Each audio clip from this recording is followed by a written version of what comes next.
Everyone, चलिए आज का 5th पार्ट शुरू करते हैं। Love between demon and human का। तो पिछले पार्ट में हमने देखा था कि कैसे वुशियान और शुयांग आए थे, कैसे लानवांगजी वुशियान को पकड़ना चाह रहा था लेकिन वो जल्दी से चला गया, और कैसे शुयांग ने शाओ शिनचेन के हैंड्स पर किस कर दिया था। अब हम आगे देखते हैं। और उन दोनों के जाने के बाद लानवांगजी अपने हाथ को देख रहा है, जिसमें एक पेंडेंट है जो रेड स्टोन का बना हुआ है, जो दिखने में बहुत ही खूबसूरत है। फिर वो उस ओर दिखता है जिस ओर वो डीमन चला गया है। ये पेंडेंट उस डीमन का है।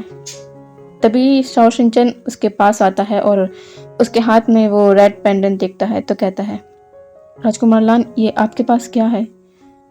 लानवांगजी कहता है, ये उस डीमन का है। उसे पकड़ते वक्त ये मेरे हाथ में आ गया। शाओ शिनचेन कहता है, लेकिन वो दो डीमन यहाँ पर कर क्या रहे थे? लानवांगजी कहता है, ज़रूर वो उस डीमन को देखने आए होंगे जो यहाँ पर जड़ी बूटी लेने आया था। शाओ शिनचेन कहता है, हाँ ऐसा हो सकता है।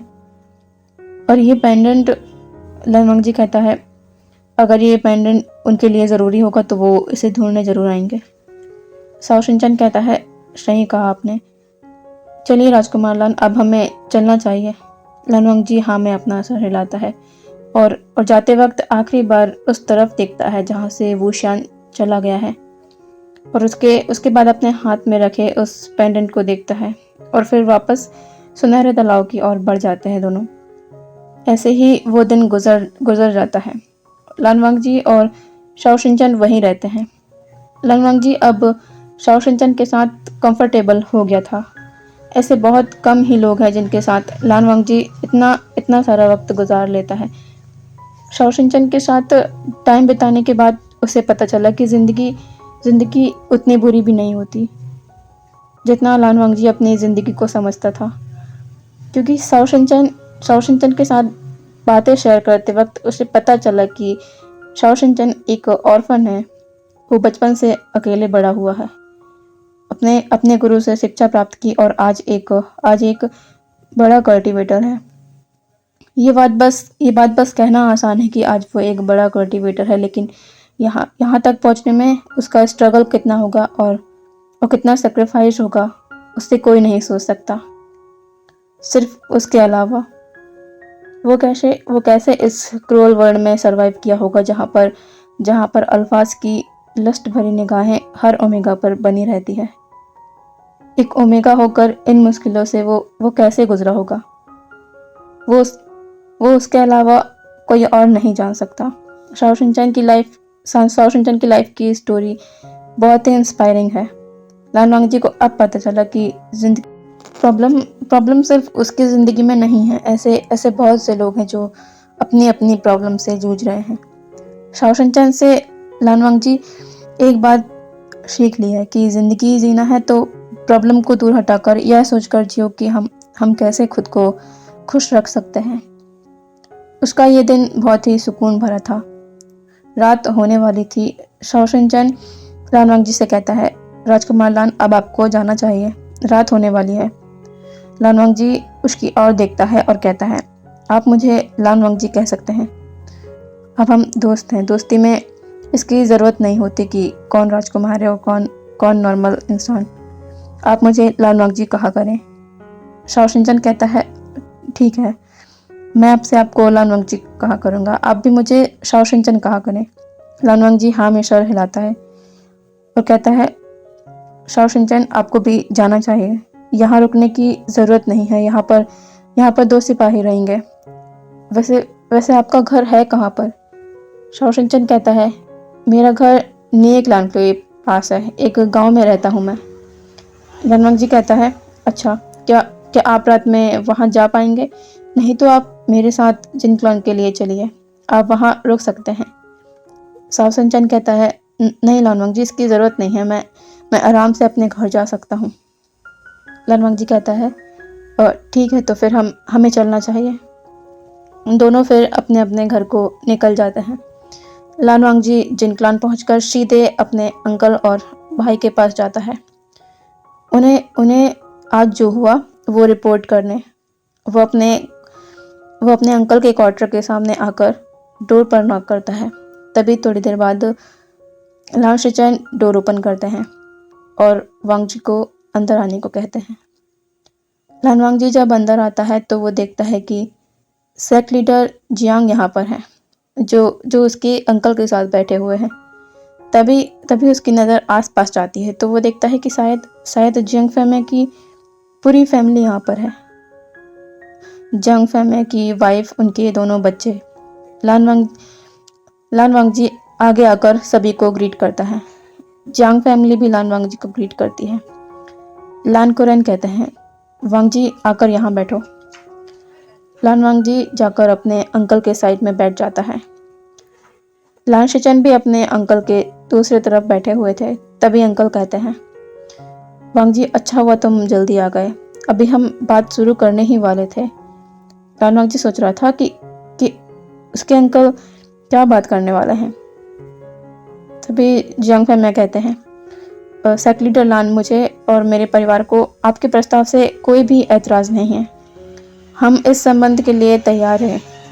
लान वांगजी शायद कुछ समझ गया था। वो अपने भाई की ओर देखता है जिसकी नज़रें नीची हैं।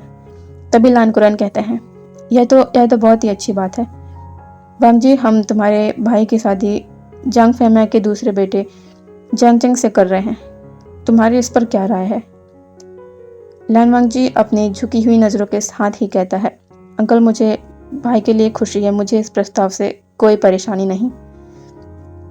जियांग फैमिली ये सुनकर बहुत खुश होती है और जियांग चंग जो दिल थाम कर बैठा था, क्योंकि उसे पता है कि लान शिचैन अपने भाई से कितना प्यार करते हैं और उनकी फर्स्ट प्रायोरिटी हांग वनजुन है।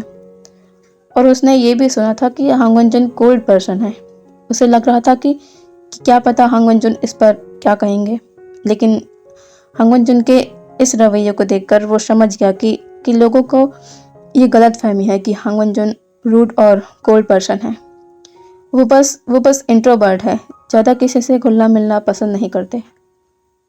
जियांग चंग लान शिचैन को देखता है जो उसी की ओर देख रहे थे। वो अपनी नज़रें नीचे कर लेता है। लान शिचैन एक छोटी सी स्माइल करते हैं। लान वांगजी अपने भाई की स्माइल को देख रहा था और वो समझ गया कि उसका भाई इस ओमेगा को पसंद करने लगा है। वो अपने भाई के लिए बहुत खुश है। तभी लान कुरैन कहते हैं, शिचैन, क्या तुम्हें इस संबंध से कोई परेशानी है? सभी इस पर शिचैन की ओर देखने लगते हैं। लान शिचैन कहते हैं, नहीं अंकल, कोई परेशानी नहीं है, मुझे ये संबंध मुझे स्वीकार है। अब लान कुरैन जियांग चंग से पूछते हैं। जियांग चंग भी शर्माते हाँ कर देता है। तभी जियांग फैमिली कहते हैं, सेक्ट लीडर, आपके हिसाब से शादी कब होनी चाहिए? लान कुरैन कहते हैं, 10 दिन बाद आपकी बेटी की शादी है, तो एक महीने में हम लान शिचैन और जियांग चंग की शादी करवा देंगे जियांग क्लान में। आप क्या कहते हैं इस पर? जियांग फैमिली कहते हैं, ठीक है सेक्ट लीडर लान, हम ऐसा ही करेंगे। इन्हीं बातों में रात हो जाती है। लान वांगजी आज के बारे में अपने अंकल और भाई को कुछ बता ही नहीं पाया। ऐसे ही सभी अपने क्वार्टर में चले जाते हैं। लान वांगजी भी अपने बेड पर लेटा हुआ और हाथ में पकड़े उस पेंडेंट को देख रहा था। ये वाकई बहुत खूबसूरत है। लान वांगजी मन में सोचता है, वो डीमन कौन था? वो दिखने में ही पावरफुल लग रहा था और सबसे बड़ी बात, वो बाकी डीमन से बहुत ही ज़्यादा अलग था। बाकी डीमंस अपनी तलवार या स्पिरिचुअल एनर्जी से उड़ते हैं, लेकिन उसके पास बहुत बड़े बड़े विंग्स थे। कौन हो सकता है वो? क्या वो डीमन इसे लेने आएगा? अगर ये पेंडेंट उसके लिए ज़रूरी होगा तो वो इसे लेने ज़रूर आएगा।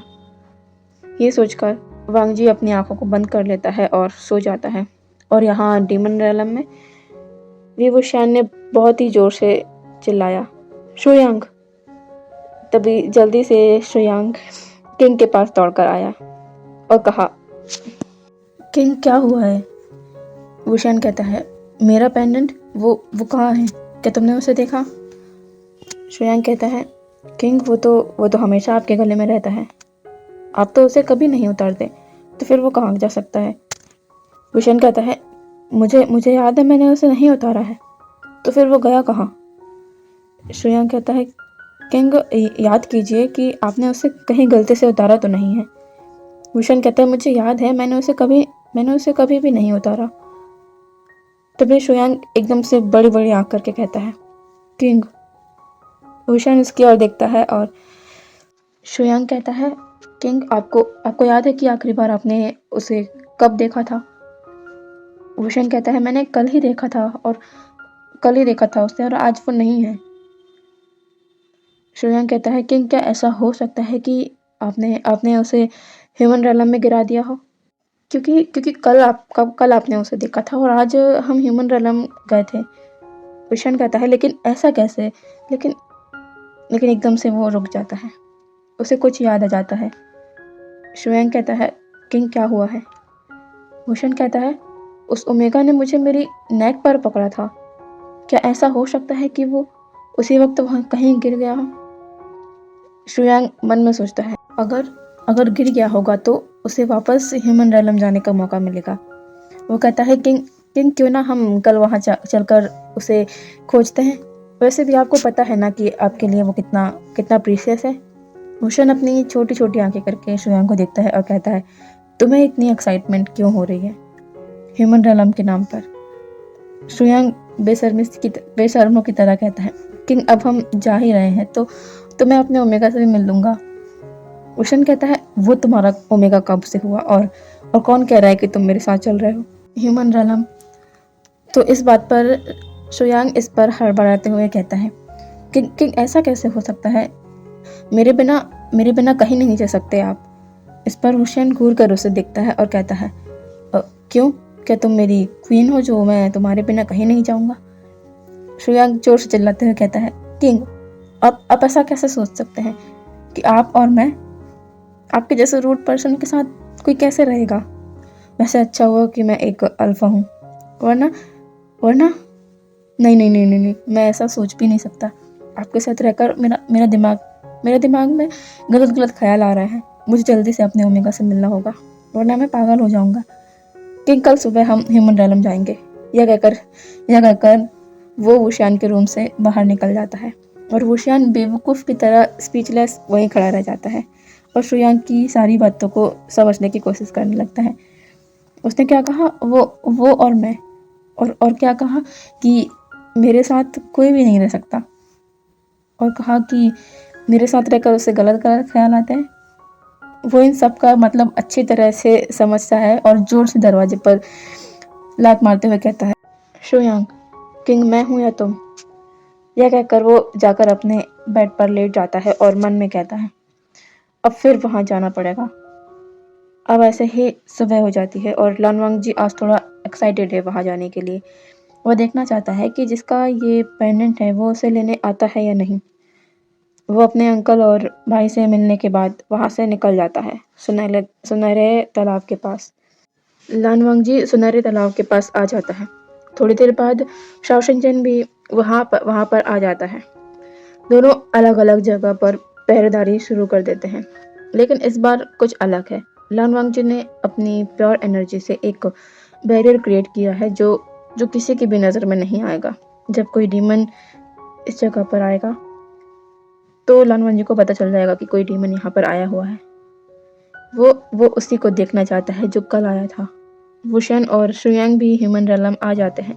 वो ऊपर आसमान से ही देख लेते हैं कि वही दो ओमेगा आज भी पहरा दे रहे हैं। वुशन शुयांग की ओर देखता है और कहता है, सावधानी से, उनकी नज़रों से बचकर पेंडेंट को ढूंढना है, ना कि जाकर उस ओमेगा को ताड़ने लगना है। शुयांग जो कि मुस्कुराकर नीचे ही देख रहा था अपने ओमेगा की ओर, ये सुनकर अपनी टेढ़ी नज़रों से वुशान को देखता है तो वो देखता है कि वो वुशान उसे बहुत बुरी तरह घूर रहा है। शुयांग एक ऑकवर्ड स्माइल के साथ कहता है, जी किंग, मैं पेंडेंट ही ढूंढूंगा। दोनों ही ओमेगास की नज़रों से बचकर नीचे आ जाते हैं और वांग जी की मुठ्ठियाँ अपनी तलवार पर कस जाती है। उसे पता चल गया कि वो डीमन यहाँ पर आ गया है। सुयांग सुयांग जहाँ उसका ओमेगा है उस एरिया में आ जाता है और थोड़ी देर तो वो अपने ओमेगा को ही निहारता रहता है। फिर उसे याद आता है कि वो यहाँ अपने किंग के काम के लिए आया है। और यहाँ वुशियान हर जगह अपने पेंडेंट को ढूंढने लगता है। और लान वांगजी जो कि ऐसा प्रिटेंड कर रहा था कि वो सभी बातों से अनजान है, लेकिन वो उस डीमन को ढूंढ रहा था कि वो कहाँ है। थोड़ी दूर चलने के बाद उसे वही कल वाला डीमन दिख जाता है। बस फर्क इतना है कि आज उसके विंग्स गायब हैं। वुशियान की बैक लान वांगजी को दिख रही है। लान वांगजी कल जल्दी में उसे देख ही नहीं पाया था, लेकिन आज वो उसे देखता है कि वो कितना बड़ा है, टॉल मस्कुलर। लान वांगजी उसके शोल्डर तक ही आएगा। नॉर्मल ह्यूमन से थोड़ा बड़ा है ये डीमन। वो धीरे धीरे उसके और बढ़ने लगता है। वुशियान अपने कदम रोक लेता है क्योंकि उसे भनक लग गई थी कि कोई उसके पास आ रहा है। वो अपने हाथ को ऊपर करता है और अपने सर को, जो ब्लैक क्लॉथ था जिसे हर डीमन पहनता है, उसे अपने सर को ढक लेता है, जिससे वुशियान का फेस नोज तक कवर हो जाता है। लनवांगजी उसके और भी करीब आते जा रहा था। जैसे ही लानवांगजी अपनी तलवार वुशियान के नेक पर रखने वाला होता है, वुशियान अपनी जगह से टेलीपोर्ट होकर लानवांगजी के पीछे आकर खड़ा हो जाता है। और लानवांगजी की तलवार जो कि लानवांगजी के हाथ में है, वुशियान उसी हाथ को पकड़कर वही तलवार लानवांगजी के गले में रख देता है। लानवांगजी इससे शॉक कि इस डेमन ने यह कैसे किया। वुशियान का फेस लानवांगजी की नेक के बहुत करीब था।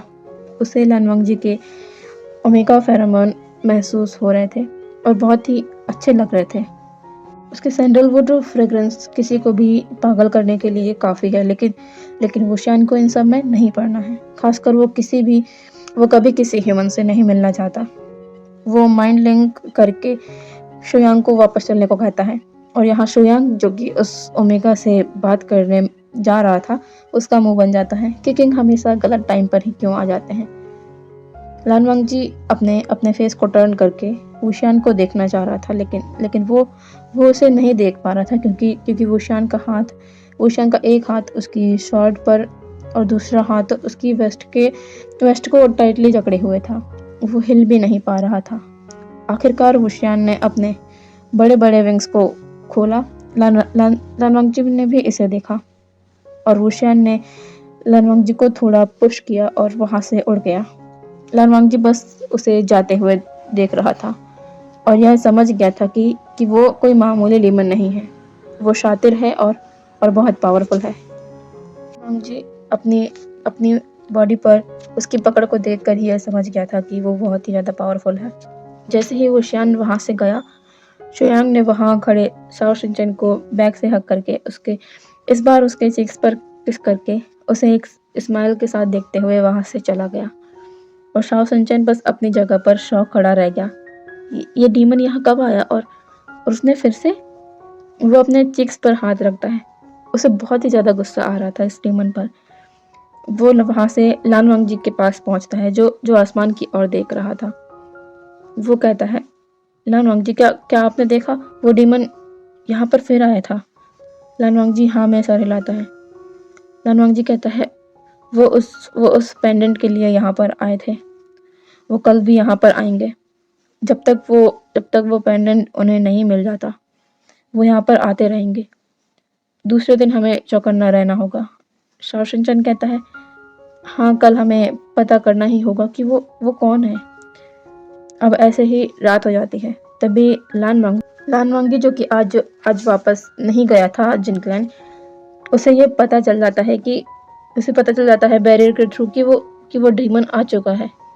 पता नहीं क्यों लानवांगजी को लग रहा था कि सुबह हमारे रहते वो डीमन नहीं आएगा, लेकिन रात में वो ज़रूर आएगा। और वैसा ही हुआ। इस बार लानवांगजी वुशियान को हल्के में बिल्कुल भी नहीं लेगा। पहले जैसी गलती नहीं करेगा। लानवांगजी ने देखा कि ब्लैक क्लॉथ्स में वो डीमन फिर उसी जगह पर है। लानवांगजी जानता है वो क्या ढूंढ रहा है। वो कहता है, मुझे पता है आप क्या ढूंढ रहे हैं। वुशियान इस आवाज़ से स्टिफ हो जाता है। वो पीछे पलटता है तो वहाँ पर लान वांगजी खड़ा था। वुशियान का फेस ढका हुआ था। सब कुछ ब्लैक ही नज़र आ रहा था उसके फेस पर। लान वांगजी कहता है, मैं जानता हूँ आप यहाँ पर क्या तलाश कर रहे हैं। जो आप ढूंढ रहे हैं वो मेरे पास है। वुशियान कहता है, क्या कहा तुमने? लान वांगजी कहता है, आप उस रेड स्टोन वाले पेंडेंट को ढूंढ रहे हैं ना, वो मेरे पास है।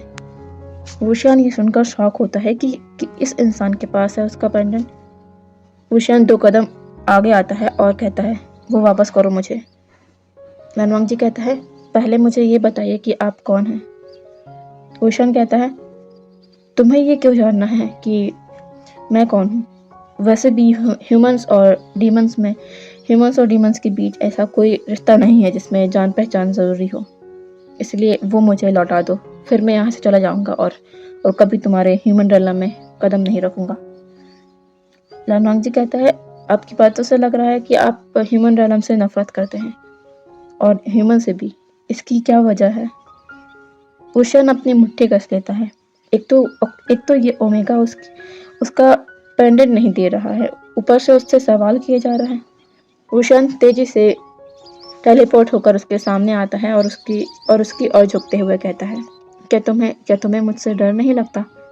आखिर डीमन हूँ मैं। चाहूँ तो यही तुम्हारी जान ले लूँ, फिर भी मेरे सामने ये सवाल पूछने की हिम्मत कर रहे हो। लान वांगजी को ये बहुत अजीब लगा क्योंकि वुशियान की बातों से ही लगता है कि वो ह्यूमन से नफरत करता है। लान वांगजी कहता है, तो आप अभी तक इंतज़ार क्यों कर रहे हैं? मार दीजिए मुझे। और रही बात डरने की, तो मैं आपसे नहीं डरता। इस पर वुशियान एक डेविल वाली हंसी हंसता है और धीरे से अपने हेड से वो कपड़ा हटा देता है। अब वुशियान का चेहरा ढका हुआ नहीं था। अगर कोई पर्सन वुशियान को देख ले तो डर के मारे रात पर सो ही ना पाए। वुशियान का चेहरा अभी बहुत ही डरावना लग रहा था क्योंकि वुशियान अपने रियल फेस में नहीं था। वुशियान का फेस पूरी तरह ब्लैक स्मोक से कवर था। उसके चेहरे पर कुछ देखा जा सकता था तो बस उसकी 2 रेड आइज थी जिसे देखकर कोई भी डर सकता है। वुशियान बहुत ही डरावना लग रहा था। लान वांगजी एक कदम पीछे हो जाता है। वुशियान कहता है, क्या हुआ, डर लगा? लान वांगजी कुछ नहीं कहता। वुशियान अपना फेस फिर से ढक लेता है और कहता है, मुझे मेरा पेंडेंट वापस कर दो। लान वांगजी कहता है, मैं जानता हूँ ये आपका रियल फेस नहीं है। आपने अपना रियल फेस मुझे नहीं दिखाया है। जब तक आप मुझे अपनी पहचान और अपना फेस नहीं दिखाते, मैं आपको ये पेंडेंट वापस नहीं करूँगा। यह कहकर लान वांगजी जिन क्लैन की ओर जाने को मुड़ जाता है। और वुशियान वो सोच रहा था, ये ओमेगा है क्या चीज़? इतनी जिद और अकड़ ये किसको दिखा रहा है? मैं इसका कुछ नहीं लगता। वो जाते हुए लान वांगजी का हाथ टाइटली पकड़ लेता है और कहता है, मुझे वो वापस करो। लान वांगजी कहता है, मेरे पास अभी वो नहीं है। जब तक आप मेरे सवालों का जवाब नहीं दे देते, मैं आपको वो नहीं दूंगा। यह कहकर लान वांगजी अपना हाथ छुड़ाकर वहाँ से चला जाता है और वुशियान बस स्पीचलेस वही खड़ा रह जाता है। सॉरी, मैं आज भी बड़ा पार्ट नहीं बना पाई, कुछ ज़रूरी काम था बस। ओके, मैं कल मिलूँगी आपसे। Bye bye.